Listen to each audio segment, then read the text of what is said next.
क्षमताएं मेरी तू ही है, ताकत मेरी तू ही है यीशु। क्षमताएं मेरी तू ही है, ताकत मेरी तू ही है। रक्षा मेरा तू ही है, किल्ला भी मेरा तू ही है। रक्षा मेरा तू ही है, किल्ला भी मेरा तू ही है। उसके बिना ये जीवन का कोई अर्थ नहीं है, उसके बिना हमारे आशीषों का कोई अर्थ नहीं है, उसके बिना हमारे समृद्धि का कोई अर्थ नहीं है।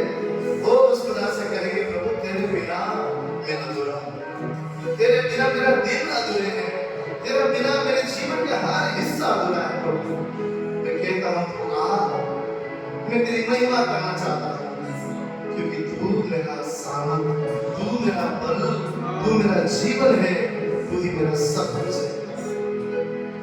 जिस दिन में तू ना हो, वो दिन ही नहीं। जिस जीवन में तू ना हो, वो जीवन नहीं। जिस दिन में तू ना हो, वो दिन ही नहीं। जिस जीवन में तू ना हो, वो जीवन नहीं। जिस दिन में तू ना हो, वो दिन ही नहीं। जिस जीवन में तू ना हो, वो जीवन नहीं। जिस दिन में तू ना हो, वो दिन ही नहीं। जिस जीवन में तू ना हो, वो जीवन नहीं। जीवन का झरना तू ही है, सच की राह तू ही है यीशु। जीवन का झरना तू ही है, सच की राह तू ही है। रिश्तों का मजमा तू ही है, मेरे दिल की खुशी में तू ही है।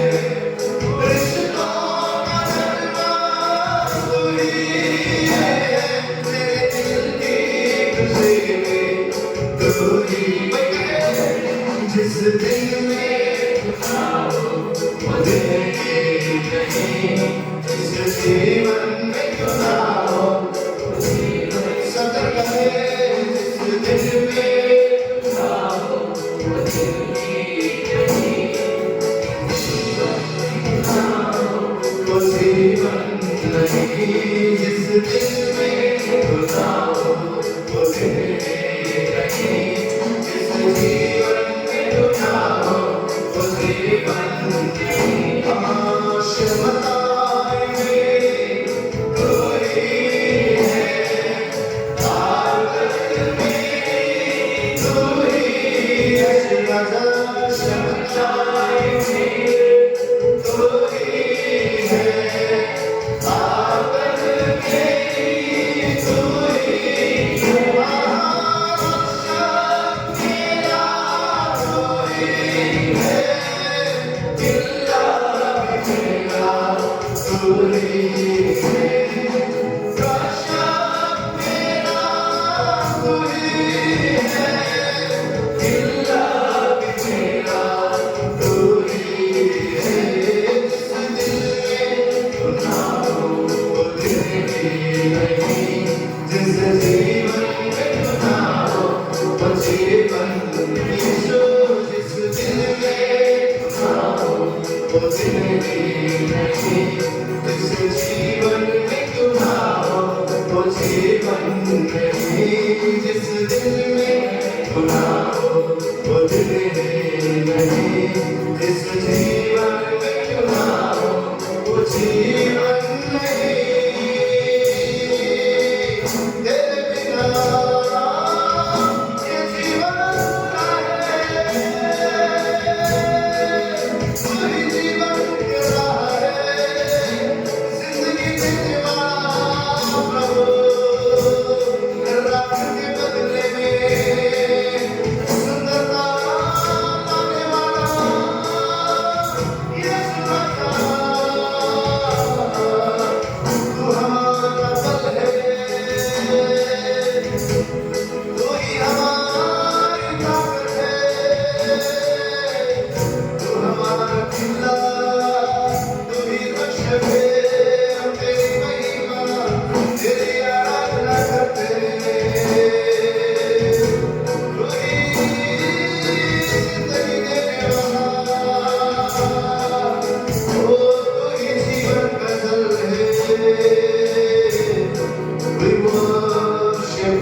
मिलाऊं वो जीवन।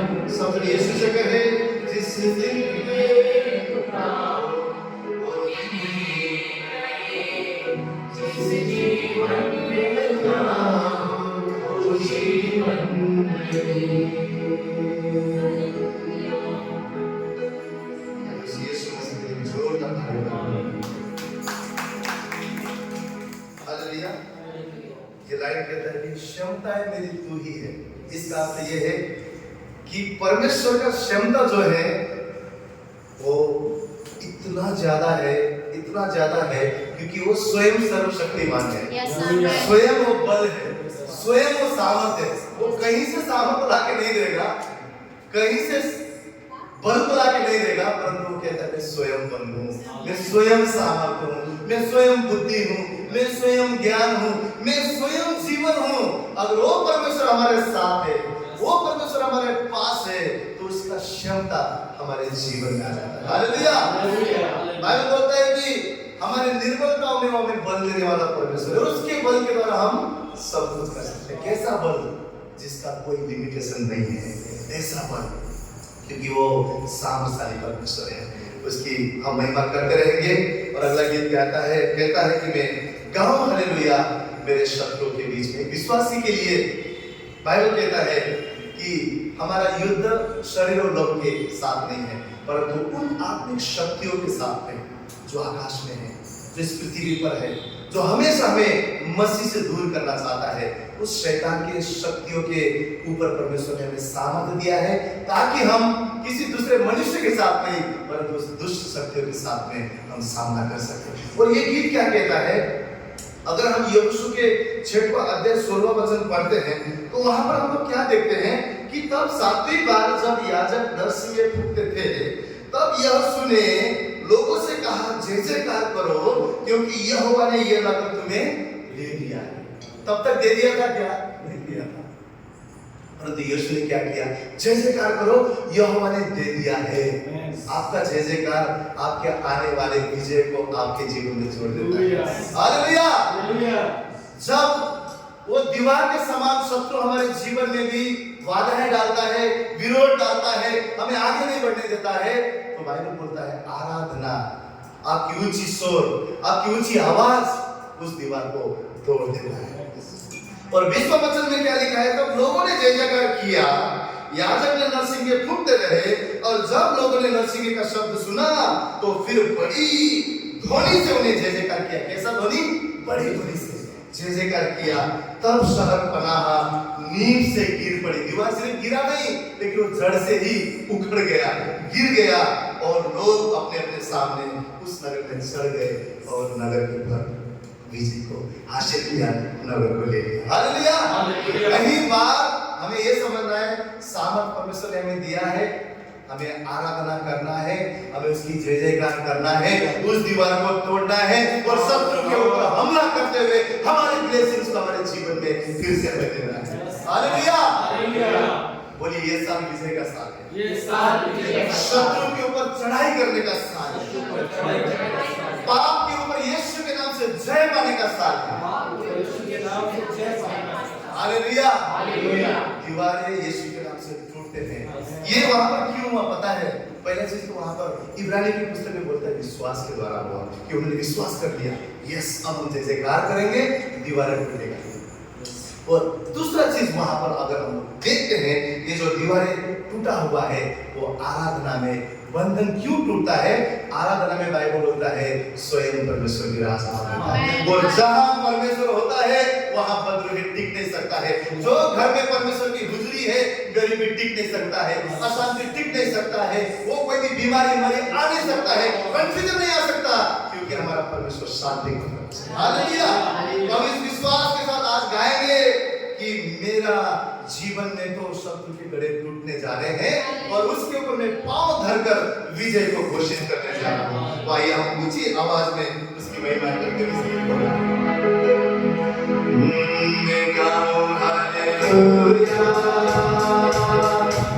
मेरे साथ होके बेचुके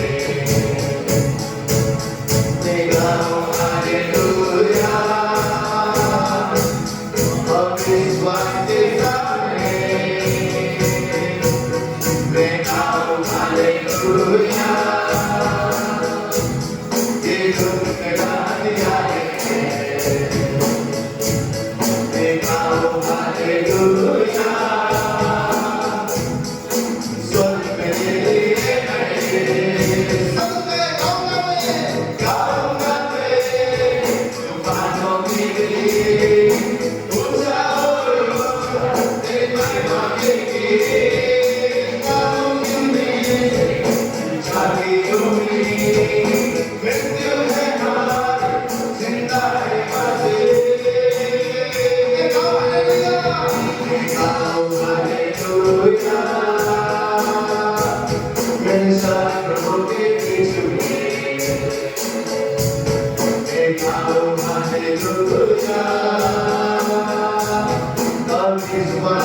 तूफानों में उसकी महिमा करना कठिन है, क्योंकि हर कोई अच्छे समय पर उसकी महिमा करते हैं, धन्यवाद करते हैं।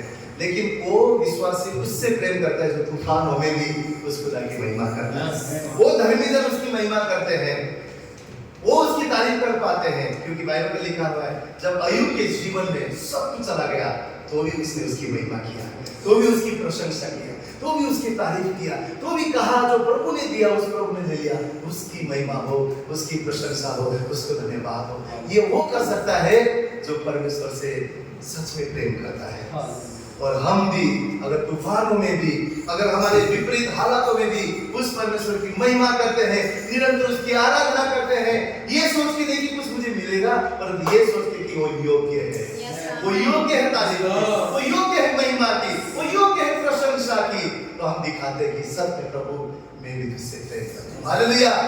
तो हम आराधना जैसे हम कर रहे हैं, अगला गीत कहता है प्रार्थना करने से हमारे जीवन में उसकी हुजूरी आती है। प्रार्थना में वो क्या कहता है, यिर्मयाह 33 में मुझे पुकार, मुझसे प्रार्थना कर और मैं ऐसी बातें तेरे जीवन में दिखाऊंगा जिसे तू अभी नहीं समझता। प्रार्थना आपका और मेरा ताकत है, और इस गीत के द्वारा आज हम अपने जीवन की प्रार्थना के स्तर को और ज्यादा बढ़ाएंगे, क्योंकि यीशु ने कहा जागते रहो, प्रार्थना करते रहो ताकि तुम परीक्षा में न पड़ो। तो हमारे जीवन में आगे हमें बलवंत होते जाना है, उसके लिए दूसरा चीज है प्रार्थना। तो क्यों ना हम सब आराधना करते हुए, प्रार्थना करते हुए इसकी महिमा करें, इस गीत को गाते हुए हमारे प्रार्थना के स्तर को और हम ज्यादा बढ़ाएं, ताकि हम मसीह में और ज्यादा सामर्थ्य बन सके। तो आइए हम सब मिलकर झूमकर इस गीत को गाएंगे, प्रार्थना करें, आराधना करें। प्रार्थना करें,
प्रार्थना के बिना का जो जीवन है ऐसा जीवन है जिस प्रकार एक मछली के पानी से बाहर आने से किस प्रकार का जीवन होता है ना। वो एक सांस के लिए तड़पता है और कुछ देर वो छटपटाता रहेगा और कुछ समय के बाद वो पूरी तरह से मर जाता है, उसका कोई अस्तित्व नहीं रहता है।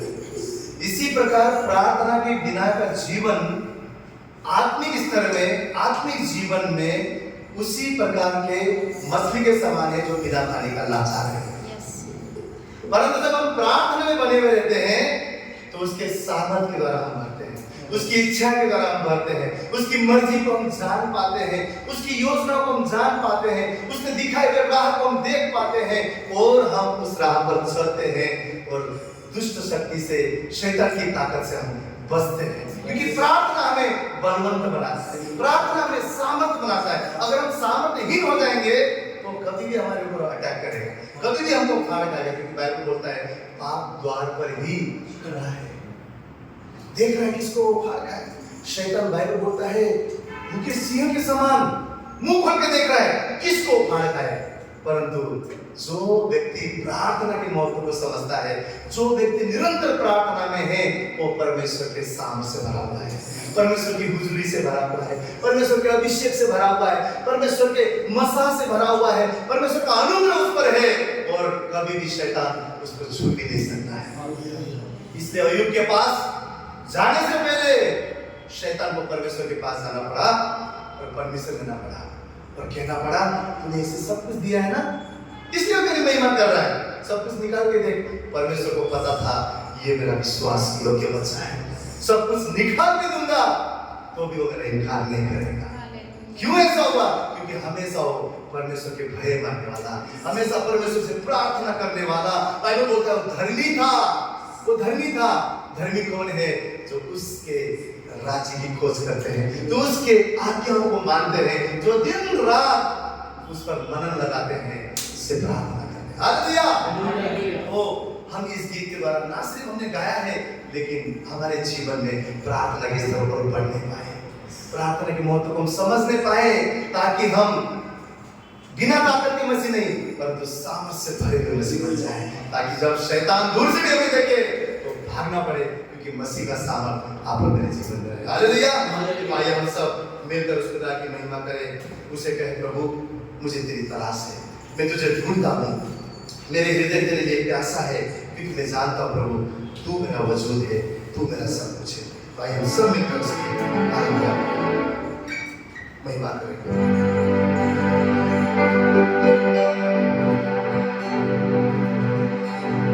तू ही मेरी प्यास, तू ही है लगन, तू ही मेरी आखिरी तलाश, तू ही मेरी प्यास, तू ही है लगन, तू ही मेरी आखिरी तलाश। जैसे हिरनी जल के लिए, वैसे मेरा दिल तेरे लिए तरसे। जैसे हिरनी जल के लिए, वैसे मेरा दिल यीशु तेरे लिए तरसे। तेरी तलाश करता हूँ, तुझको ही बुलाता हूँ, तेरी आवाज़ सुन ले तू, तेरी आवाज़ सुन ले तू, तेरी तलाश करता हूँ, तुझको ही बुलाता हूँ तेरी आवाज़ सुन ले तू तेरी आवाज़ सुन ले तू ना मुझ में रहो तुम मुझ में रहे यही मेरी दिल की है दुआ तुझ में रहो तुम मुझ में रहे यही मेरी दिल की है दुआ रातों दिन तुझे महिमा दो तेरे मंदिर में मैं रहूं रात और दिन तुझे महिमा दो तेरे मंदिर में मैं रहूं सब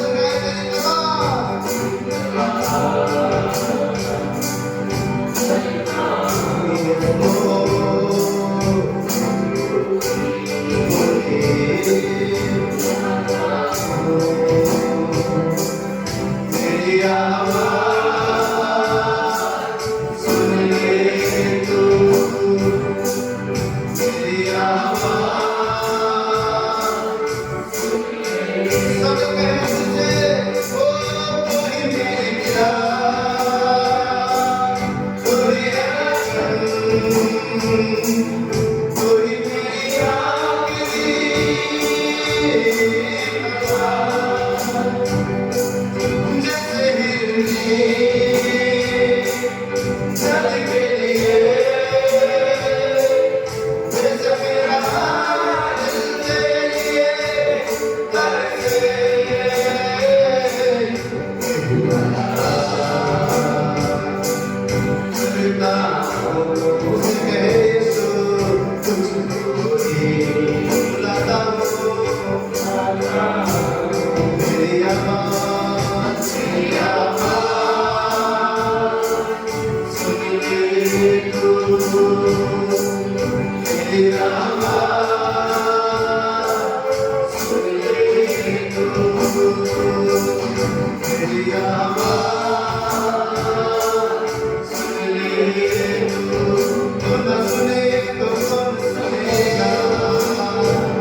चाहिए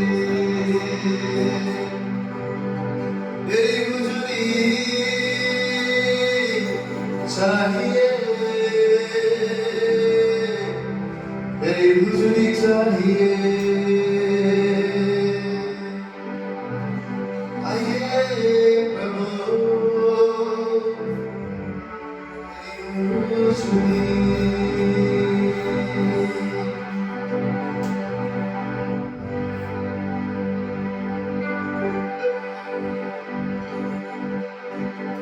मेरा पिता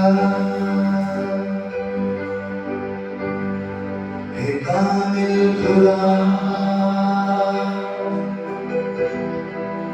नजरे मेरी तुझ पर रहे ये दुआ मेरा पिता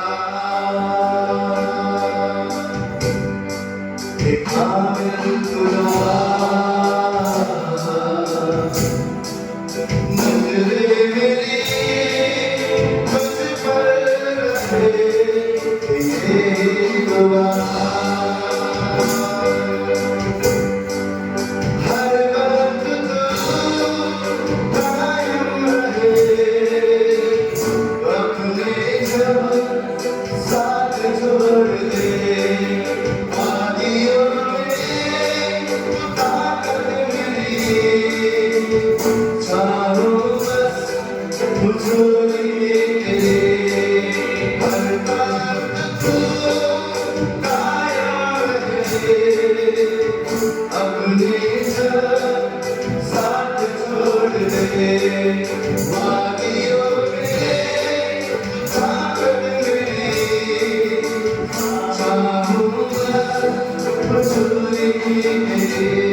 हुजूरी तेरी हर वक्त कायम रहे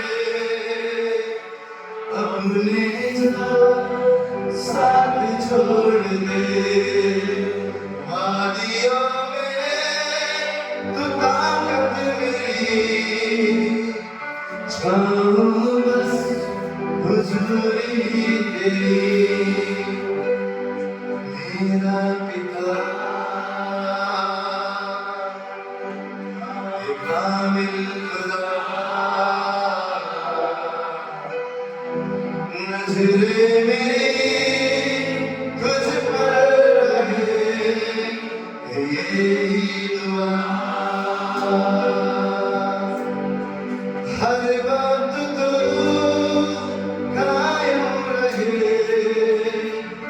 अपने साथ छोड़ दे वादियों में तू ताकत मेरी छाऊं बस हुजूरी तेरी हर वक्त तू कायम रहे अपने साथ छोड़ दे वादियों में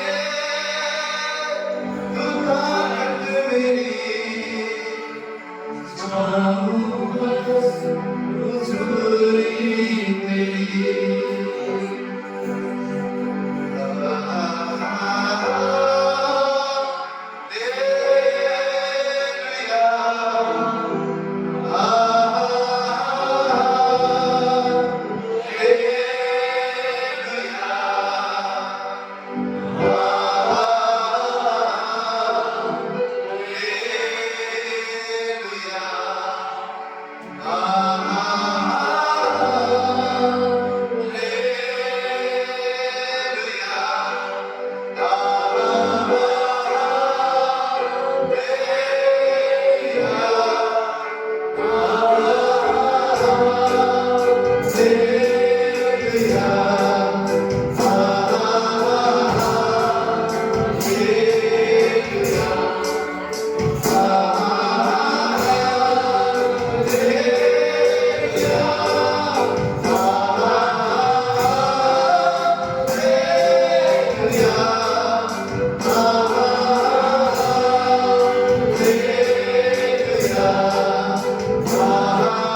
हर वक्त तू कायम रहे अपने साथ छोड़ दे वादियों में तू ताकत मेरी छाऊं बस हुजूरी तेरी हर वक्त तू कायम रहे अपने साथ छोड़ दे वादियों में तू ताकत मेरी छाऊं बस हुजूरी तेरी हुजूरी तेरी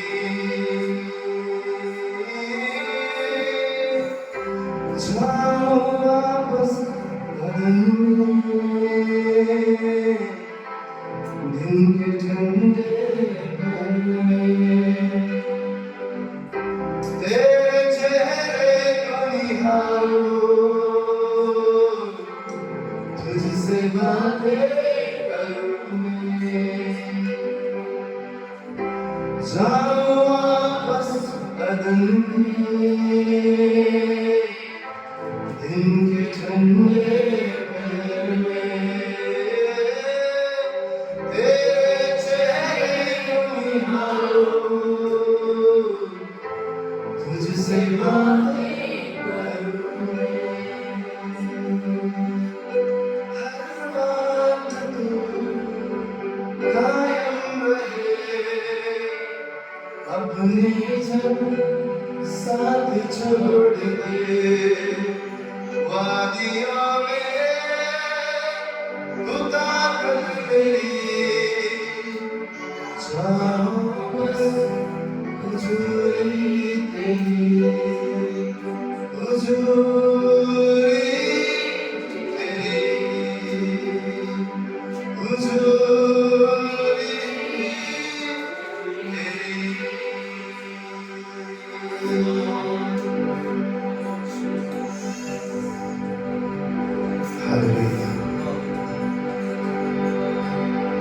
हमें केवल तेरी हुजूरी की जरूरत है, केवल तेरी हुजूरी हमारी जरूरत है।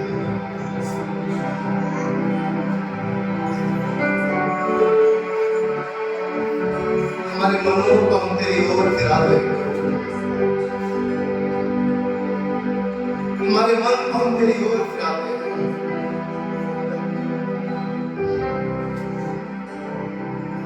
तेरी उपस्थिति में कहते हैं खुदा, वापस मैं तेरी ओर आता हूं, ये मन को तेरी ओर लगाता हूं प्रभु। वापस परमेश्वर तेरी उपस्थिति में तुझे ढूंढते हुए खुदा, तुझे पुकारते हुए, तुझे खोजते हुए, ये मन तेरी ओर लौटा है, तेरी ओर हम लौटते हैं खुदा। इस संसार की चीजों से, इस संसार से अपने मनों को हटा कर प्रभु इसमें हम तेरी ओर फिरते हैं, तेरी ओर फिरते हैं खुदा, तेरी ओर फिरते हैं परमेश्वर। वापस कदम दिन के ठंडे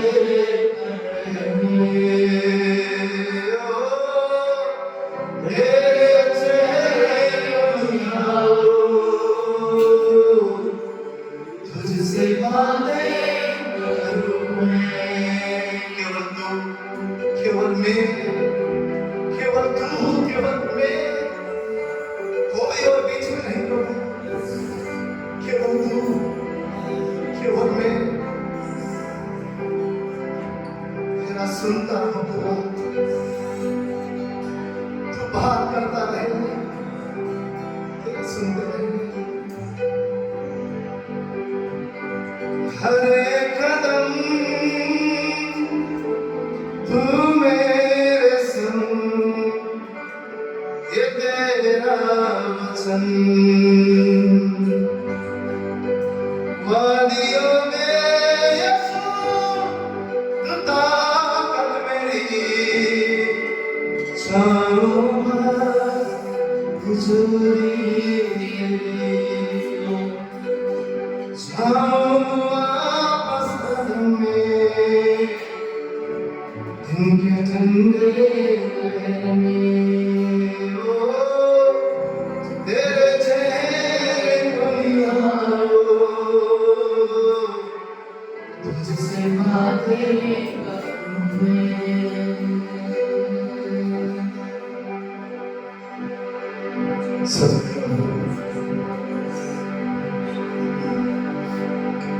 जो डाली तुझसे जुड़ा हुआ है सदा फलना है, हम तुझसे जुड़ना चाहते हैं। तेरी उपस्थिति में कहते हैं उन सारी चीजों को हम तोड़ते हैं प्रभु, उन सारी सांसारिक अभिलाषाओं को तोड़ते हैं, जहां पे भी प्रभु हम लटके हुए हैं, हम उलझे हुए हैं, तुझसे आगे प्रभु हमने रखा हुआ है, उन चीजों को तोड़ते हुए हम तेरी ओर फिरते हैं, तेरी ओर दौड़ते हैं खुदा, और कहते हैं प्रभु मुझे तेरी खुशी की जरूरत है, मुझे तू चाहिए, मुझे तेरा बल चाहिए, केवल मैं और तू प्रभु, मुझसे माफ करना है, मैं तेरी सुनता हूँ, मैं तेरा सुनता हूँ। मुझे धन्यवाद है तेरे सुंदर समय के लिए। मेरी आराधना से बढ़कर तुम्हें तेरी स्तुति और प्रशंसा करते हैं। सदा तेरे चेहरे को ढूंढना चाहता हूँ, कि तू योग्य परमेश्वर है। धन्यवाद है सुंदर समय के लिए, जब हम सब मिलकर तेरी भक्ति कर पाए। सारा आदर तुझे मिले, सारी महिमा तुझे मिले। धन्यवाद करते हैं इस प्रार्थना विनती को हमारा उद्धार करता प्रभु यीशु मसीह के पवित्र नाम से मांगते हैं, आमीन। एक जोरदार तालियों का हमारे प्रभु यीशु मसीह के नाम में।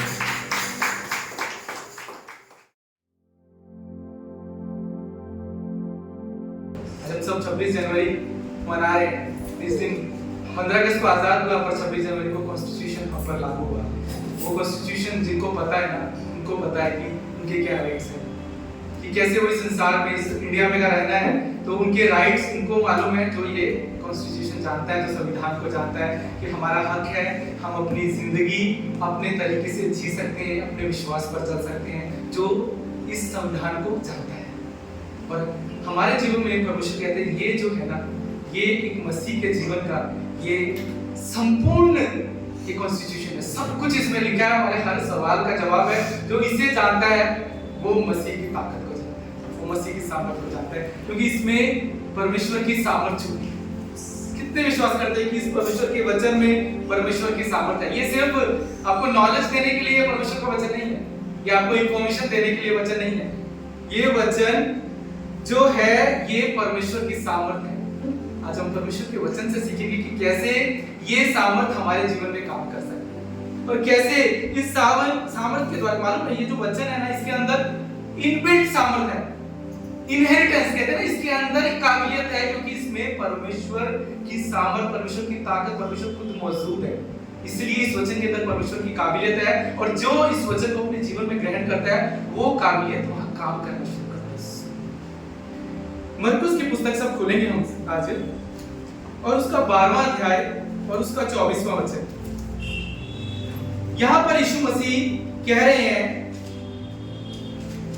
क्या तुम इस कारण से भूल में नहीं पड़े कि ना तुम पवित्र शास्त्र को जानते हो और ना परमेश्वर की सामर्थ। यहां पर यीशु मसीह कह रहे हैं, क्यों तुम भूल में पड़े हो, क्यों तुम्हारे जीवन में गड़बड़ियां हैं, क्या तुम परमेश्वर के इस पवित्र शास्त्र को नहीं जानते और ना ही इस परमेश्वर की सामर्थ को जानते हो। आज अगर हमारे जीवन में कहीं कोलाहल है, कहीं गड़बड़ी है, प्रभु मुझसे और आपसे कह रहे हैं, क्या तुम्हें ये परमेश्वर का पवित्र शास्त्र नहीं मालूम है? कहीं भूल में तो नहीं पड़े हो, इसलिए हम इस वचन को नहीं जानते, इसलिए परमेश्वर की सामर्थ को आप अपने जीवन में नहीं देख पा रहे। परमेश्वर मुझसे और आपसे ये बात कर रहे हैं कि मैंने तुम्हारे लिए उत्तम प्लान बनाया है, मैंने तुम्हारी योजना बनाई, और फिर तुम्हारा जीवन क्यों गड़बड़ी में पड़ा हुआ है, फिर तुम क्यों भूल में हो? क्या यीशु मसीह कह रहे हैं कि क्या तुम इस पवित्र शास्त्र को नहीं जानते और ना परमेश्वर की सामर्थ को जानते हो? जो लोग इस वचन को पढ़ने से हम इसको नहीं जान सकते, आज हम परमेश्वर के वचन से सीखेंगे कि कैसे हम इस परमेश्वर को वचन को जाने और वो सामर्थ हमारे जीवन में काम करे और वो सामर्थ हमारे जीवन में बहे। आज हम परमेश्वर के वचन से सीखेंगे।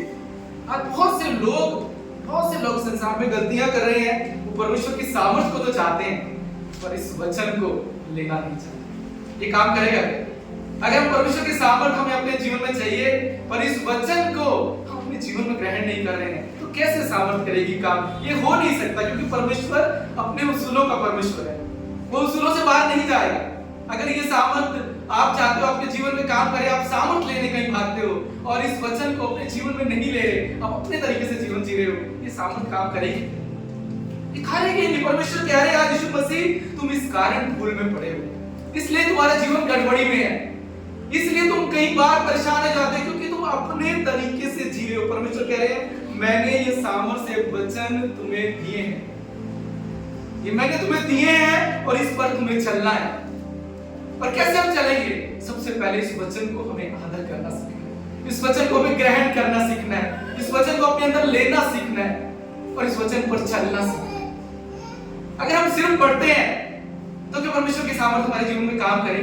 बहुत से लोग नियमित बाइबल को पढ़ते हैं क्योंकि उनको बताया गया है कि हमें बचपन से सिखाया गया है हर दिन एक चैप्टर सुबह पढ़ना है और एक शाम को पढ़ना है। पर अगर हम सिर्फ पढ़ेंगे तो क्या ये वचन हमारे जीवन में काम करेगा? बाइबल कहती है, परमेश्वर का वचन कहता है कि मनुष्य, यीशु मसीह ने क्या बोला कि मनुष्य क्या रोटी से जीवित रहेगा? वो लिखा है परमेश्वर के मुख से निकले हुए हर एक वचन से जीवित रहेगा। और यीशु मसीह कहते हैं जीवन की रोटी मैं हूं, जो मुझे खाएगा वो जीवित रहेगा। जो खाएगा, जो पढ़ेगा वो जीवित नहीं रहेगा। खाने के लिए इस वचन को आपको अपने अंदर लेना होगा, इस वचन को आपको खाना पड़ेगा अगर आपको परमेश्वर की सामर्थ चाहिए। पढ़ने से, इसको सिर्फ समझने से नहीं काम करेगा। ग्रहण करने के लिए कोई चीज खानी पड़ती है ना। खाए बगैर क्या आप अपने अंदर रोटी को ले सकते हैं? आपके सामने प्लेट लगा दी जाए, कहें बहुत ही अच्छी ये प्लेट है, बहुत ही खूबसूरत है, बहुत ही स्वादिष्ट भोजन बना है, आप उसकी तारीफ करो, पर उस रोटी को ना खाओ तो कैसे आपको बल मिलेगा? आज परमेश्वर मुझसे आपसे कह रहे हैं इस रोटी को तुम्हें खाना सीखना होगा अगर उस सामर्थ को अपने जीवन में काम करते हुए देखना। मुझसे और आपसे प्रभु कह रहे हैं कि तुम भूल में पड़े हो क्योंकि ना तुम पवित्र शास्त्र को जानते हो, ना परमेश्वर की सामर्थ को जानते हो। आज हम इस वचन से सीखेंगे कि कैसे इस वचन पर विश्वास करना है, कैसे इसको समझना है, कैसे इसको ग्रहण करना है और कैसे सीखना अपने जीवन में से लागू करना है। आपको पता है इसमें इतनी सामर्थ है, जब ये वचन आप बोलते हैं स्वर्गदूत काम पर लग जाते हैं। मालूम है ये वचन स्वर्ग से स्वर्गदूतों को हिला देते हैं। भजन संहिता खोलिए आप मेरे साथ 103 और उसका 20वां वचन। भजन संहिता 103 20वां वचन कोई जोर से पढ़ेगा अगर किसी ने खोला है तो। Bless the Lord, you his angels who excel in strength, who do his work, hearing the voice of his word. क्या लिखा है? Angel heeds the voice of God. लिखा है हे यहोवा के दूतों, तुम जो बड़े वीर हो उसका वचन मानने से पूरा करते हो। इंग्लिश में लिखा है angel heeds the voice of God. जब वो परमेश्वर के वचन को सुनते हैं वो काम पर लग जाते हैं। एंजल्स, स्वर्गदूत किसी और बात से टस से मस नहीं होते। अगर आप कितना रोएं, कितना गुड़गुड़ाएं, वो कभी हिलेंगे ही नहीं। परमेश्वर का वचन कहता है जब ये वचन बोला जाता है स्वर्गदूत काम पर लग जाते हैं। और जब आप कुछ गलत बात बोलते हैं तो वो वचन कौन पकड़ते हैं मालूम? वो शैतान पकड़ता है और फिर वो शैतान काम पर लग जाता है। अब आप क्या चाहते हैं? आपके जीवन में कौन काम पर लगे? स्वर्गदूत काम पर लगे कि शैतान काम पर लगे? ये आप पर निर्भर है। आप क्या चाहते हैं कि स्वर्गदूत जब आप यहाँ से प्रार्थना करें आशीष के लिए, जब जीवन के लिए, तो स्वर्ग से वो वहां आपकी आशीष को लेकर चल पड़े। पर क्या होता है हम इस परमेश्वर के वचन को जब हम सुनते हैं अपने से ग्रहण नहीं करते, अंदर नहीं लेते, जब नम्रता से इसे धारण नहीं करते, इसको आदर नहीं देते, जब इसको रिस्पेक्ट नहीं देते, जब इसको अंदर लेते नहीं है, हम क्या होता है संडे को हम परमेश्वर का वचन सुनते हैं, हम बहुत ब्लेस्ड अपने को महसूस करते हैं। हम कहते हैं खुदा तूने मुझसे बात की। और दूसरे दिन सोमवार को क्या होता है फिर हम जब अपने तरीके से कहते हैं कि मुझे नहीं लगता कुछ होगा, और हम संसार में जब लोगों से बात करने लगते हैं, इस संसार के लोगों से बात करेंगे, संसार के लोग बोलेंगे संसार में कुछ नहीं हो सकता। इस संसार में जब आप लोगों से, अपने दोस्तों से, रिश्तेदारों से बात करते हैं, घंटों बात करते हैं, वो क्या बोलेंगे? इस संसार में कभी बीमारियां नहीं जाती, जिसको हो जाती है इसको जाती नहीं है। इस संसार में तकलीफें हैं और ऐसे ही रहेंगी, क्योंकि वो लोग सालों से उस गड्ढे में पड़े हैं और उसी में रहना चाहते हैं, और वो चाहते हैं कि तुम भी उसमें आ जाओ। पर हम क्या करते हैं? मंडे को बोलते हैं हाँ लगता है कुछ नहीं होगा, और क्या होता है? वो स्वर्गदूत वापस चल पड़ते हैं। आपके विश्वास से जब वचन बोलते हो स्वर्गदूत स्वर्ग से आशीष लेकर आपके जीवन में चलते हैं, और जब अविश्वास दिखाते हो स्वर्गदूत रास्ते से वापस हो जाते हैं। तो आप क्या चाहते हैं? स्वर्गदूत आप तक पहुंचेगी या आधे से वापस चले जाए? परमेश्वर मुझसे और आपसे बात कर रहे हैं। वो कह रहे हैं कि मनुष्य केवल रोटी से नहीं पर हर एक वचन जो परमेश्वर के मुख से निकलता है जीवित रहेगा, और इस वचन को खाना पड़ेगा आपको। परमेश्वर कह रहे हैं, क्या बोलते हैं? स्वर्ग से उतरी रोटी मैं हूं, जो इस रोटी से खाएगा वो फिर भूखा नहीं रहेगा। इस वचन को सुनने से जीवन नहीं बदलेगा, इस वचन को पढ़ने से जीवन नहीं बदलेगा। इस वचन को आपको खाना होगा, खाना होगा, इस रोटी को खाना होगा और अपने अंदर इसको लेना होगा। तब आप खुदा की सामर्थ को अपने जीवन में देखोगे। परमेश्वर कह रहे तुम फूल पे पड़े हो, तुम फूल पे पड़े हो। मेरे लोग आज गड़बड़ी में पड़े हैं, आज मेरे लोग उलझन में पड़े हैं, क्योंकि ना इस वचन को जानते हैं ना परमेश्वर की सामर्थ को जानते। कहिए परमेश्वर के वचन में सामर्थ है, परमेश्वर के वचन में सामर्थ है। आज आप देखेंगे कैसे ये वचन काम कर सकता है। जो विश्वास करते हैं और जो उसको अपने जीवन में लेते हैं, कैसे उनके जीवन को बदलता है। जो उसको आदर देते हैं, जो इसके मुताबिक चलते हैं, उनके जीवन में ये काम करता है। आज हम सीखेंगे क्यों बहुत से लोगों के जीवन में ये काम नहीं करता और क्यों बहुत से लोगों के जीवन में ये काम करता है। ये अब मेरे साथ खोलिए यिर्मयाह की पुस्तक, उसका 23वां अध्याय, बाइबल से पढ़ेंगे 23वां अध्याय 28वें से 29वें वचन तक। यिर्मयाह की पुस्तक, उसका 23वां अध्याय 28 से। यदि किसी भविष्यवक्ता ने स्वप्न देखा हो तो वह उसे बताए, परंतु जिस किसी ने मेरा वचन सुना हो तो वह मेरा वचन सच्चाई से सुनाए। यहोवा की यह वाणी है, कहाँ भूसा और कहाँ गेहूं। यहोवा की यह बुरी वाणी है, क्या मेरा वचन आग सा नहीं है? फिर क्या वह ऐसा हथौड़ा नहीं जो पत्थर को फोड़ डाले? क्या पर यहाँ परमेश्वर कह रहे हैं कि मेरा वचन, क्या बोल रहे हैं कि मेरा वचन क्या हथौड़ा नहीं? बाइबल क्या कहती है कि परमेश्वर का वचन उसकी तलवार है, और यहाँ परमेश्वर कह रहे हैं मेरा वचन तो हथौड़ा है। वो कह रहे हैं मेरा वचन हथौड़ा है, क्या वो ऐसा हथौड़ा नहीं कि पत्थर को फोड़ डाले? इसलिए परमेश्वर कहते हैं जो मेरा वचन सुनाओ तो सच्चाई से सुनाओ। परमेश्वर कहता है मेरे वचन को ना तोड़ मोड़ के मत सुनाओ, मेरा वचन सुनाओ, सच्चाई से सुनाओ। क्योंकि आज मैं इसी अगर पढ़ेंगे ना, यहाँ पर ही परमेश्वर कहता है मैं उन लोगों के विरुद्ध हूँ जो तोड़ मोड़ के मेरा वचन सुनाते हैं। तोड़ मोड़ के वो कहता है मैं उनके विरुद्ध हूँ, वो मेरी प्रजा को भरमाते हैं और मेरी प्रजा को इससे कोई लाभ नहीं होता। परमेश्वर कह रहे कोई लाभ नहीं होता। कहते मेरा वचन अगर सच्चाई से सुनाया जाएगा वहां वो काम करेगा। यिर्मयाह की पुस्तक, उसका 55 अध्याय, उसके 10वें और 11वें वचन में यहाँ परमेश्वर कहते हैं जिस प्रकार से वर्षा और हिम आकाश से गिरते हैं और वहां से वो पूरा लौट नहीं जाते, वरन भूमि पर पड़कर क्या लिखा है उपजते हैं, और जिससे बोने वाले को बीज और खाने वाले को रोटी मिलती है, उसी प्रकार ये मेरा वचन भी होगा जो मेरे मुख से निकलता है और व्यर्थ ठहर कर मेरे पास ना लौटेगा, परंतु मेरी इच्छा उसे वह पूरा करेगा और जिस काम के लिए मैंने उसे भेजा है उसे सफल करेगा।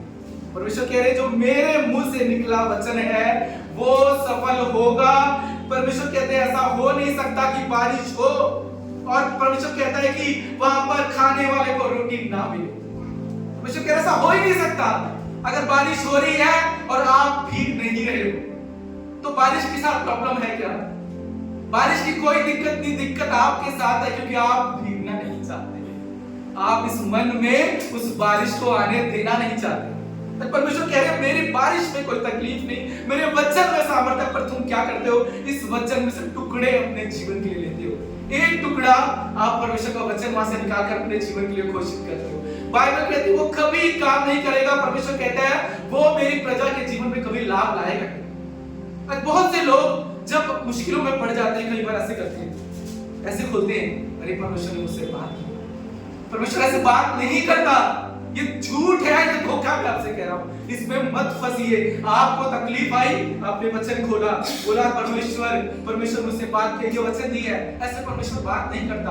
आपको ये समझना है कि हर वचन परमेश्वर ने जो बाइबल में कहा है, क्यों कहा है, किस संदर्भ में कहा है, किसके लिए कहा है, उसका पूरा निचोड़ क्या है आपके जीवन। अगर सोचिए आपके बच्चे जिनके एग्जाम है, जो पढ़ रहे हैं, अगर वो पढ़ाई कभी ना करें और एग्जाम में परमेश्वर से कहे प्रभु कि ये वाला जो क्वेश्चन है यही आ जाए, वो क्या कर रहे हैं? खुद को धोखा दे रहे हैं। वो धोखा दे रहे हैं खुद को। वो परमेश्वर के गैम्बलिंग, खुद के साथ जुआ खेल रहे हैं। और यही हम मसीह करते हैं। हम क्या करते हैं? हम इस वचन को कभी अपने जीवन में ग्रहण नहीं करते, उस सामर्थ को देख नहीं पाते, और जब मुश्किल आती है ऐसे बीच में से वचन खोलते हैं, कहते हैं ये, और वो भी क्या करते हैं? अगर वो वचन आगे बोलता है ना कि अगर तुम मेरी आज्ञा मानोगे तो ये आशीर्वाद पूरे होंगे, उस लाइन को भी छोड़ देते हैं, दूसरे टुकड़े को उठाते हैं और कहते हैं परमेश्वर ने कहा है कि ये सारी आशीषें मेरे जीवन में पूरी होंगी। क्या ये काम करेंगी? ये काम करेंगी? ये कभी काम नहीं करेंगी। ये हम जो कर रहे हैं ना, अगर तो अपने आप को धोखा दे रहे हैं। आधा टुकड़ा वचन अपने जीवन में लेकर घोषित करते हैं। आप कितना घोषित करिए, वो काम करेगा ही नहीं। परमेश्वर कह रहे हैं तुम भूल में पड़े हो, क्योंकि ना तुम इस पवित्र शास्त्र को जानते हो, ना मेरी सामर्थ को जानते हो। परमेश्वर मुझसे और आपसे कह रहे मेरे वचन में सामर्थ्य है। वो कह रहे जो सच्चाई से बोलेगा वो वचन वहां काम करेगा, वो सफल होगा। रोमियो 4:17-18 खोलिए मेरे साथ। परमेश्वर क्या बता रहे हैं मुझे और आपसे? वो कह रहे हैं कि कौन ये कह सकते हैं कि जो बातें हैं ही नहीं मानो वो है। कौन कह सकते हैं? वो कहता है जो विश्वास और सच्चाई से इस वचन को कहते हैं, इसे ग्रहण करते हैं। रोमियो की पुस्तक आइए हम खोलेंगे, उसका 4था अध्याय 17वें वचन से 18वें वचन में यहाँ पर लिखा है, मैंने तुझे बहुत सी जातियों का पिता ठहराया और उस परमेश्वर के सामने जिस पर उसने विश्वास किया और जो मरे हुए में से जिलाता है और जो बातें हैं ही नहीं उनका ऐसे नाम लेता है मानो वो है। क्या बोलते हैं आगे? उसने निराशा में आशा रखकर विश्वास किया कि इस वचन के अनुसार कि तेरा वंश ऐसा होगा और वो बहुत सी जातियों का पिता हो। यहाँ पर क्या लिखा है? पढ़िए ध्यान से। वो कह रहा है कि जैसा लिखा है मैंने तुझे बहुत सी जातियों का पिता ठहराया है। परमेश्वर कह रहा है मैंने तुम्हें बहुत सी जातियों का पिता ठहराया है। और आगे क्या लिखा है? यहाँ लिखा है कि उसने निराशा में आशा रखकर विश्वास किया कि इस वचन के अनुसार होगा और जिसने ये कहा तब परमेश्वर कहता है कि तू बहुत सी जातियों का पिता हो। पहले कह रहा हूं मैंने तुम्हें ठहराया है, पर जो विश्वास करेगा निराशा में आशा रखकर उसके लिए परमेश्वर कह रहे हैं वो बहुत सी जातियों का पिता होगा। यशायाह 55:10-11 बाइबल कह रही है जब बारिश होती है तो धरती पर गिरती है, भूमि पर पड़ती है, हरियाली लाती है और जो उगता है बाइबल कहती है जो सच्चाई से, जो विश्वास से सुना जाए और विश्वास से ग्रहण किया जाए, ये हो नहीं सकता ये वचन काम ना करे। परमेश्वर कह रहे हैं ये वचन काम ना करे, ये हो ही नहीं सकता क्योंकि ये मेरा सर्वशक्तिमान परमेश्वर का वचन है। उस राजाओं के राजा का बाइबल कहती है उस राजा के वचन में सामर्थ्य है और वो कहता है कि ये हथौड़ा है, आगे ऐसा हो ही नहीं सकता कि ये काम ना करे। अगर काम नहीं कर रहा है इसका मतलब तुमने इस वचन को जाना ही नहीं, तुमने इस वचन को ग्रहण ही नहीं किया है। आप आते हो कलीसिया में आओ तो आपके अंदर ये एक्साइटमेंट होना चाहिए, प्रभु आज मैं तेरे वचन को लेने जा रहा हूं। वो चाह हमारे अंदर होनी चाहिए, वो भूख होनी चाहिए। अगर भूख नहीं होगी तो आप कभी रोटी को खाओगे। आप किसी होटल में जाते हो, अपने बच्चों को लेके जाते हो, पहले से आप प्लान कर लेते हो ये होटल में जाना है, सबको एक्साइटमेंट आ जाता है आज हम वहां ये खाएंगे। कैसे एक्साइटमेंट से जाते हो? क्यों? परमेश्वर के भवन में कोई एक्साइटमेंट नहीं है। क्यों? यहाँ भूख नहीं है। अगर यहाँ भूख नहीं होगी तो ये रोटी तो आप खाओगे। परमेश्वर के भवन में आए ना तो भूख के साथ मेरे परमेश्वर से आज मैं अपनी रोटी लेने जा रहा हूं, आज उसकी सामर्थ मेरे जीवन में बहेगी और उस सामर्थ को मैं लेकर जाऊंगा। अगर ये भूख नहीं है, अगर ये चाह नहीं है और परमेश्वर के भवन में आते हम सालों इस कलीसिया में या किसी कलीसिया में जाते रहे, परमेश्वर कभी आपके जीवन को नहीं बदल सकता क्योंकि परमेश्वर कह रहा है तुम भूल में पड़े हो क्योंकि तुमने ना इस वचन को समझा है ना मेरी सामर्थ को जाना है। जीवन नहीं बदलेगा। हम अपने आप को धोखा ना दें, हम गैम्बलिंग ना करें, हम यूं ही बीच में से वचन खोलकर ना कहें उसका आधा टुकड़ा और कहें कि ये मेरे जीवन के लिए परमेश्वर ने कहा। परमेश्वर कहता है ये काम करेगा ही नहीं। आपको पता होना चाहिए बाइबल में जो हर वचन लिखा गया है, जब आप उसको सिस्टमैटिक पढ़ते हैं परमेश्वर बताता है कि ये वचन मैंने किस संदर्भ में कहा है, किससे कहा है, इसके कारण क्या है। ये बाइबल का निचोड़ आपको पता होना चाहिए। बाइबल का निचोड़ आपको पता होना चाहिए। परमेश्वर मुझसे और आपसे कह रहे हैं याकूब 1:21 में क्या लिखा है? सारी मलिनता और बैर भाव की बढ़ती को दूर करके इस वचन को नम्रता से ग्रहण करो। क्या लिखा है? नम्रता से ग्रहण करो जो तुम्हारे हृदय में बोया गया है और तुम्हारे प्राणों का उद्धार कर सकता है। कब वचन काम करता है? जब हम नम्रता से, सच्चाई से ग्रहण करते हैं। अगर हमारे अंदर बैर भाव है, हमारे अंदर बुराई छुपी है, परमेश्वर कह रहा है वो काम ही नहीं करेगा जब तुम सच्चे मन से स्वीकार करोगे।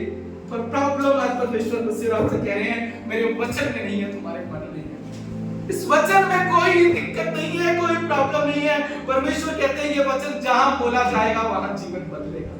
ये हो नहीं सकता ये वचन बोला जाए और जीवन ना बदले अगर तुमने इसे ग्रहण किया है, अगर तुमने इसे खाया है। अगर आप परमेश्वर के भवन में आते हो तो इसलिए आते हो कि प्रभु आज मैं तेरी रोटी खाने आ रहा हूं, उस एक्साइटमेंट के साथ, उस चाह के साथ आते हो। क्यों जब हम कहीं और जाते हैं तो इतनी तैयारी करके जाते हैं, जब परमेश्वर के भवन आते हैं क्यों हमारी तैयारी नहीं? जिसकी तैयारी नहीं किया वो रोटी खाएगा?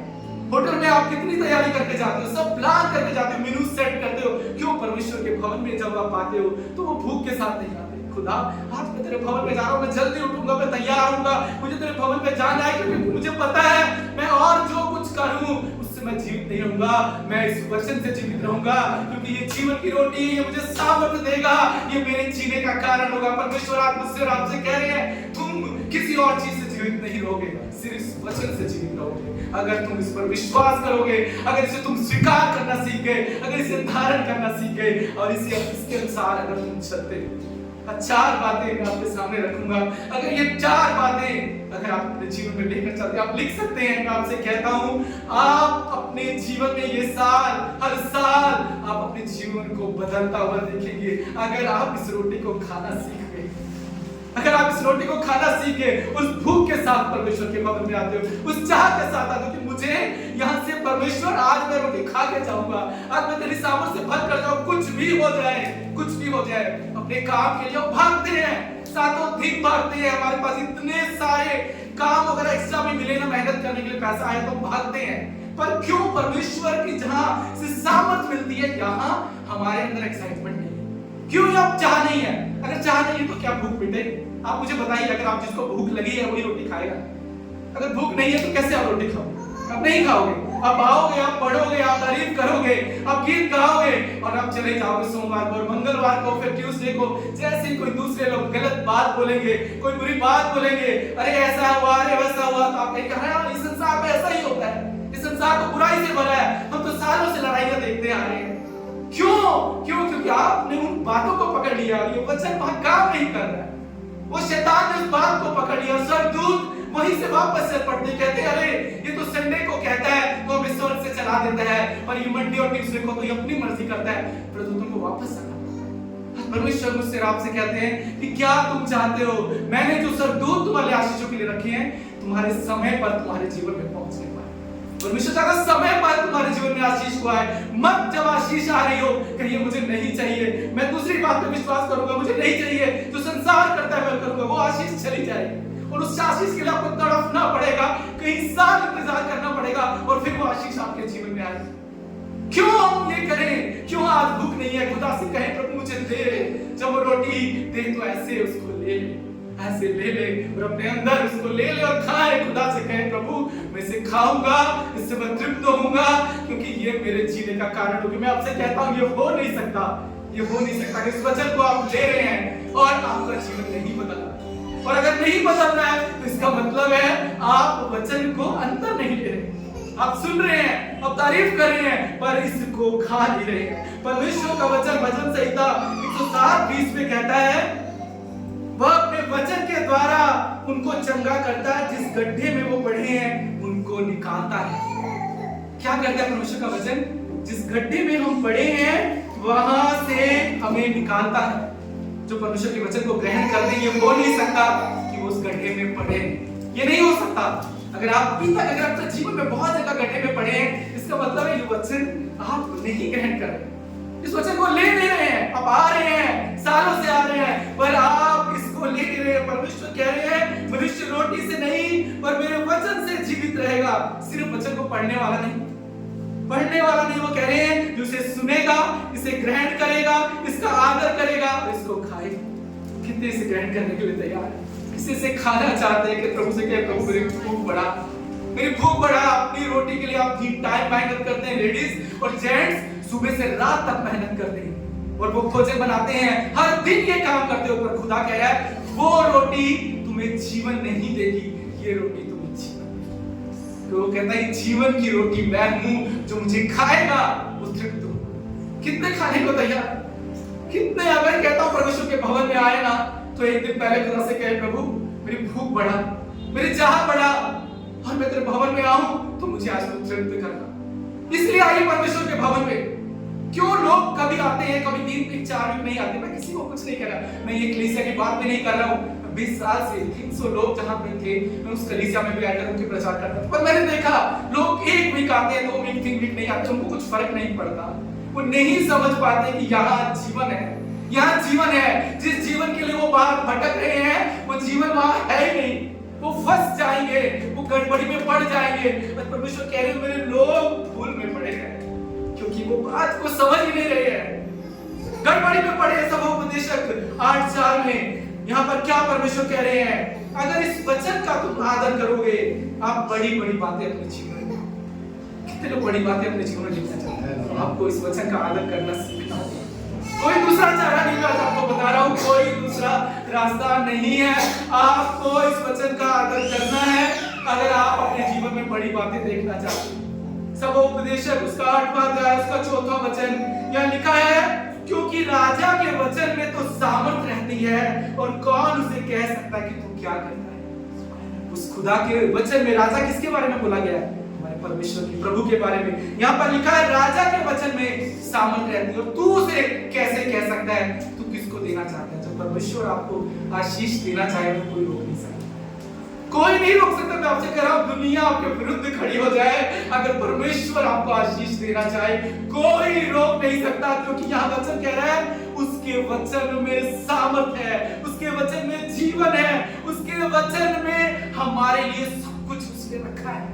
जब हम विश्वास से उसे ग्रहण करते हैं, विश्वास से घोषित करते हैं, सच्चाई से पूरे वचन को बाइबल के संदर्भ में बोलते हैं, टुकड़ा नहीं बोलते, धोखा नहीं देना है। परमेश्वर क्या बोलता है, बाइबल में क्या लिखा है, क्या लिखा है, अगर जैसा तुम चाहते हो कि लोग तुम्हारे साथ करें, तुम भी उनके साथ करो। ये प्रिंसिपल है बाइबल। परमेश्वर चाहता है मेरी बातों को मानो तो सारे आशीर्वाद तुम्हारे जीवन में पूरे होंगे। ये बाइबल की सच्चाई प्रिंसिपल है, आपको इस पर चलना है। बाइबल कहती है जो तुम बोओगे वो तुम काटोगे। आपको आशीषों को बोना है अपने जीवन में, भलाई कर कि तू जीवित रहे और अपने घराने में भलाई को देख सके। आपको हर दिन भलाई करनी है, हर दिन आपके पास मौका है भलाई करने का। आप कहेंगे मसीह पर मैं क्या करूं, मैं तो सुनता हूं, जाइए बाहर भलाई कीजिए, भलाई कीजिए। संसार आज पूरी तरह से अंधकार में डूबा है।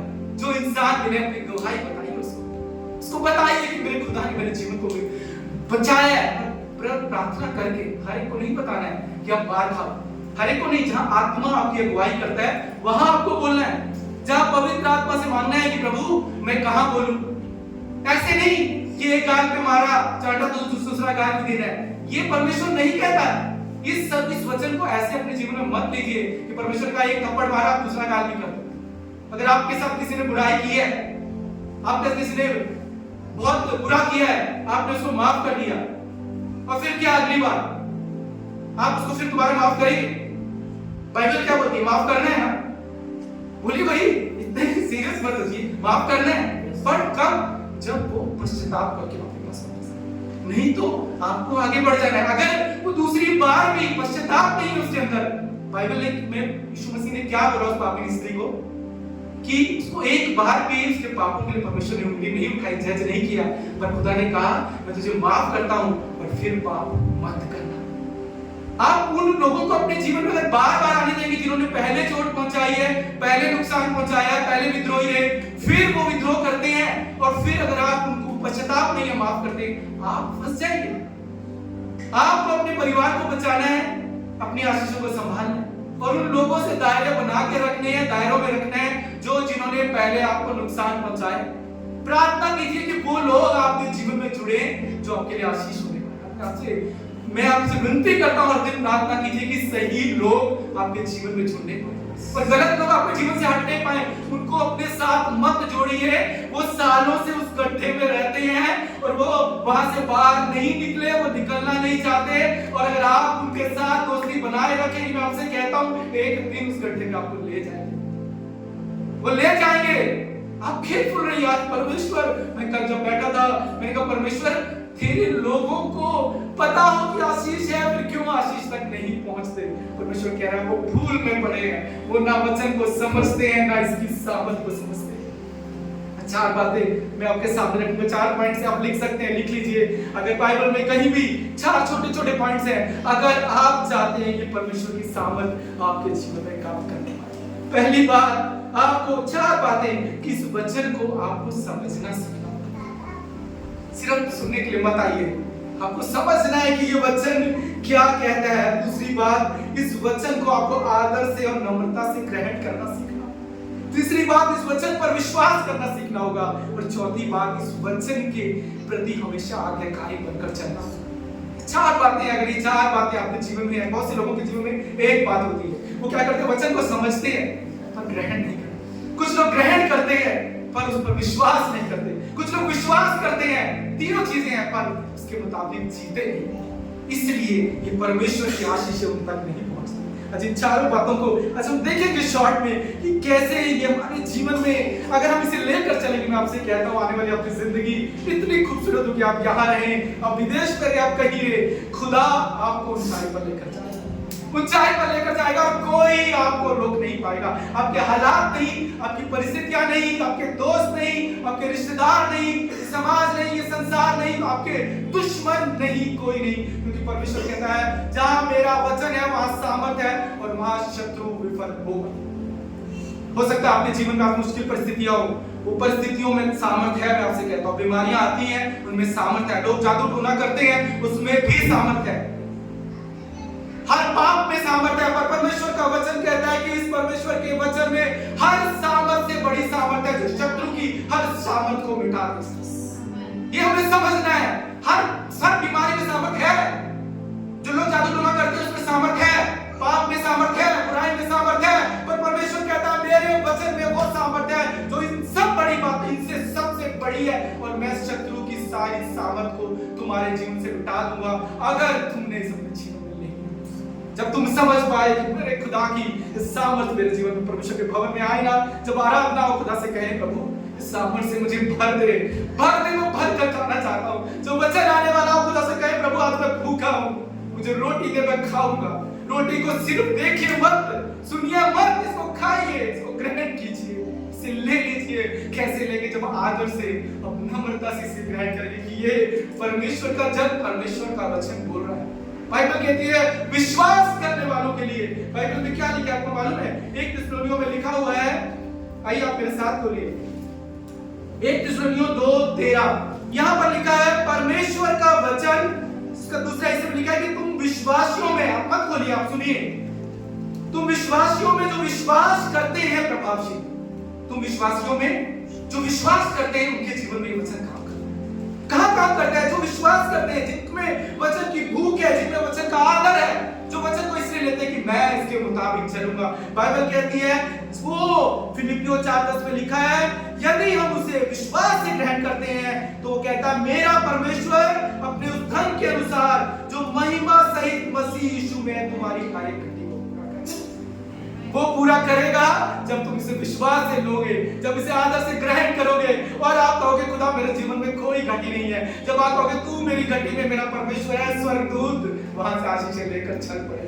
वो घटी की उस भरपूरी को लेकर स्वर्गदूत चल पड़ेंगे, क्योंकि बाइबल कहती है स्वर्गदूत जब ये वचन अपने जीवन में घोषित करते हैं, आशीष को लेकर चल पड़ते हैं। वो कहते हैं मैं तुम्हारी घटियों को पूरा करने वाला परमेश्वर हूं।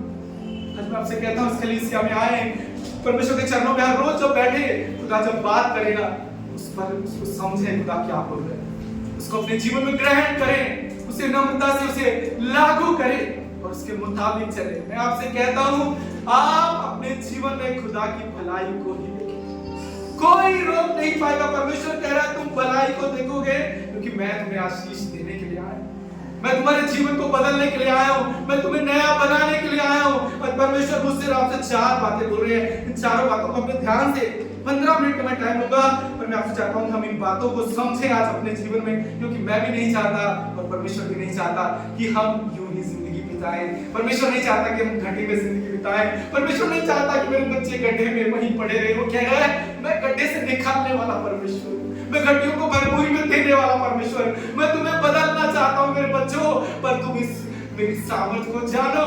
सामर्थ परमेश्वर के वचन में है, कहीं और नहीं। और कैसे तुम जानोगे? जब तुम इसको आदत करोगे, जब तुम इसे समझोगे, जब अपने अंदर लोगे। आपको मालूम है नामान जो था वो अपनी आशीष से इतना सा होकर वापस आने वाला था, वो आशीष खोने वाला था। वो कहता है क्या है ये परमेश्वर का सेवक जो बोल रहा है मैं क्यों करूं? बाइबल कहती है वो परमेश्वर का वचन था, परमेश्वर का वचन बड़ा हो छोटा हो, वो बड़ी आ गया। वो कहता नहीं इतनी बड़ी बात क्यों, इतनी छोटी सी बात मैं नहीं करूंगा। उसका सेवक बोलता है कि ये जो परमेश्वर का सेवक बोल रहा है ना छोटी सी बात, इसको तू मान ले।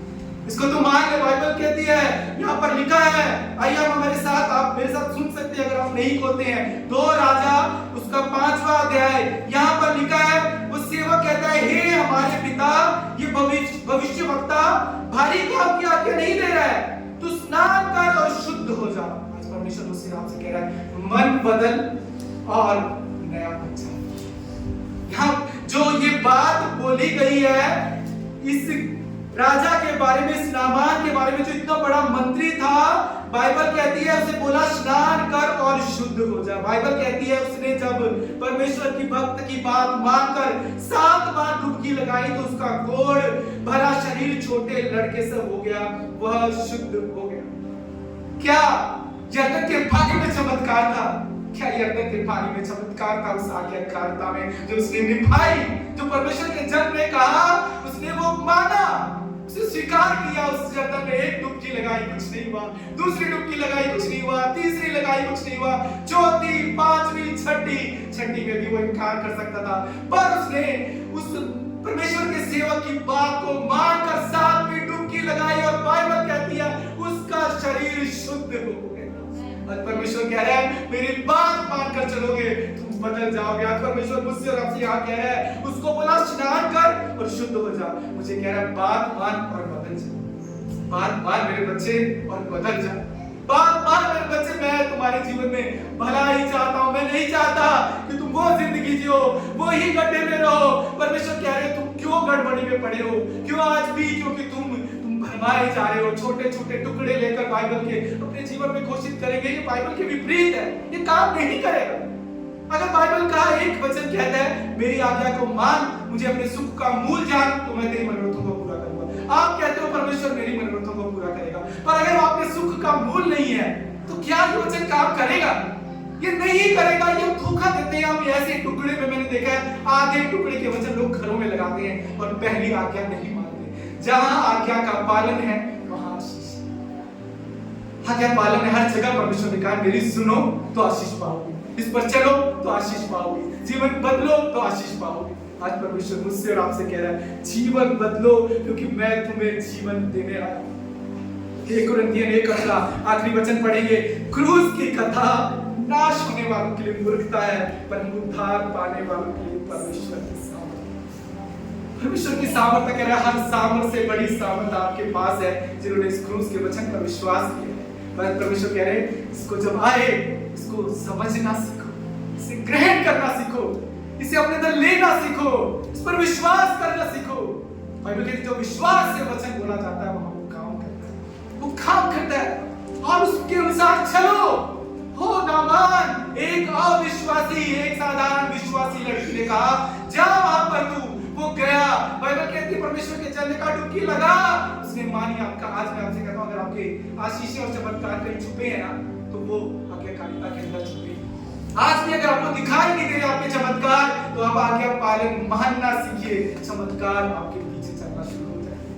आज भी अगर बहुत सी चीजें आपके जीवन में रुकी हुई हैं, बहुत सी आशीषें रुकी हुई हैं, खुदा कह रहा है मेरे सुनकर चल, तुम्हें सारे आशीर्वाद तुम्हारे जीवन में पूरा। आइए आज अपने हाथों को उठाएंगे और खुदा से कहेंगे खुदा अच्छा प्रार्थना करेंगे मिलकर।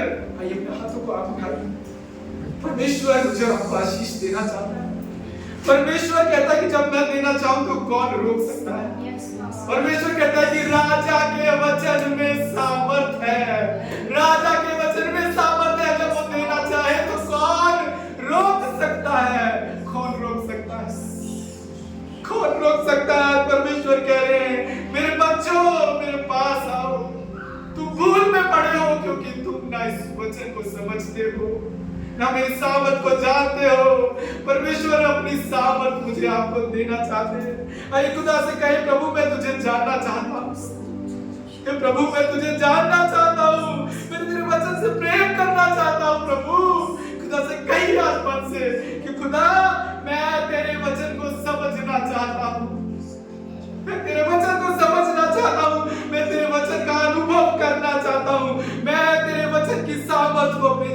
चाहता हूँ।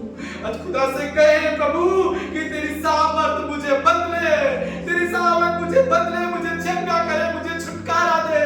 खुदावन से कहे प्रभु मुझे तू छुटकारा दे खुदा, मुझे तू बढ़ा, मुझे परिपक्व बना खुदा, मुझे बुद्धिमान बना, क्योंकि तेरे वचन में सामर्थ है, तेरे वचन में सामर्थ है, राजा के वचन में सामर्थ है। और वो कहता है कि जब मैं देना चाहूं तो कौन रोक सकता है। वो खुदा कहता है कि जब मैं बारिश दूं तो अपने मनों को गीला होने दीजिए।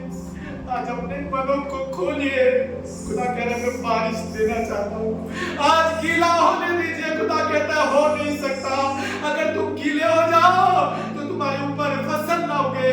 मैं तुम्हें फसल देना चाहता हूँ। आज कहिए खुदा मैं उदार भूमि बनना चाहता हूँ, ये मेघ मुझ पर बरसे, ये बरसे खुदा, और मैं ये साल और आने वाली जिंदगी में तेरी फसल को देखने जा रहा हूँ, फसल को देखने जा रहा हूं। खुदा कह रहा हो नहीं सकता कि मैं बारिश बरसाऊं और वो काम ना करे। आज खुदा कह रहा है मेरे वचन का आदर करना सीखो, इसे नम्रता से ग्रहण करो, इसे प्रेम करो, इसकी सुनकर चलो, तो मैं तुम्हारे जीवन में आशीषों को और आशीषों को और बरकतों को और भलाइयों को मैं तुम्हारे जीवन में उंडेल दूंगा। खुदा कह रहा है मेरे स्वर्गदूत तुम्हारे लिए आशीषों को लेकर आएंगे, वो ऊंट तुम्हारे लिए आशीषों को लेकर चल पड़ेंगे।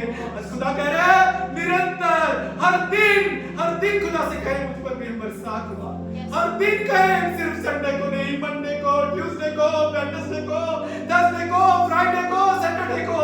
बाइबल कहती है हर दिन वो डुबकी, 7 डुबकियां उसने लगाई, हर दिन कहे खुदा मुझे बदल दे, मुझे शुद्ध कर खुदा, मुझे नया बना खुदा, मैं बुद्धिमान बनना चाहता हूँ। आज परमेश्वर कह रहा सच्चाई से, जो मेरे वचन कहो तो सच्चाई से कहो, मेरे वचन कहो तो सच्चाई से कहो, आदर से, ओ पूरे मन से, नम्रता से ग्रहण करो, बैर भाव को निकाल दो, कड़वाहट को निकाल दो। खुदा कह रहा है नम्रता से ग्रहण करो तो तुम्हारे ये जीने का कारण होगा। और प्रभु कह रहे हैं मैं जीवन का जल हूँ, मैं जीवन की रोटी हूँ जो स्वर्ग से उतरी हूँ, जो मुझे खाएगा वो जीवित रहेगा। उसके वचन में जीवन है मेरे भाइयों बहनों, उसे ले लीजिए। आज खुदा कह रहा है मुझे तुम खाओगे तो जीवित रहोगे। आज परमेश्वर हमें नया बनाना चाहते हैं, क्या हम बनने के लिए तैयार हैं? अरे खुदा से कहे प्रभु मैं तेरी प्रभु सामर्थ का अनुभव करना चाहता हूँ, सामर्थ का अनुभव करना चाहता हूँ। खुदा मुझे भर दे प्रभु, भर दे अपनी सामर्थ से, क्या मैं ऐसे भर कर जाऊँ खुदा, और मैं भरा रहूँ सदा खुदा, मैं सदा भरा रहूँ, मैं सदा नया बनूं, सदा मेरे मुझ पर बरसे खुदा, मेरे बरसे। मैं मिट्टी बनना चाहता हूँ जो बारिश जिस पर गिरे खुदा। आज अपने मन को हटीला मत कीजिए, वो खुदा कह रहा मन को हटीला मत करो, आज खोल दो।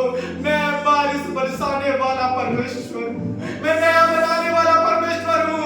वो कह रहा ये हो नहीं सकता, ये हो नहीं सकता कि मैं वचन भेजूं वो काम ना करे। वो कह रहा विश्वास करने वालों के लिए, तुम विश्वासियों में से भी विश्वास करने वालों के लिए ये प्रभावशील है।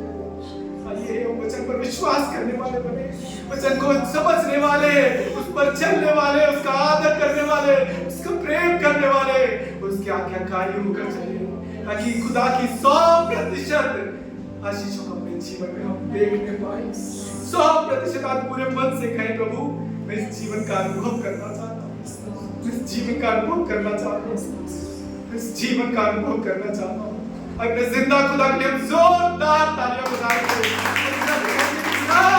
तूने मेरे जीवन में अब नई बात करने जा रहा है, और मैं भलाई को अपने जीवन में देखूंगा, मैं तेरी बात सुनकर चलूंगा, मैं तेरी भूख अपनी बढ़ाऊंगा, मैं हर दिन तेरी चाह रखूंगा, और खुदावंद मैं तुझसे खाऊंगा पीऊंगा, मैं जीवित रहूंगा, और मैं और मेरा घराना इस धरती पर तेरी भलाई को। खुदा कह रहा है मैं इसे हाँ और आमीन के साथ। आइए खुदा को धन्यवाद दें।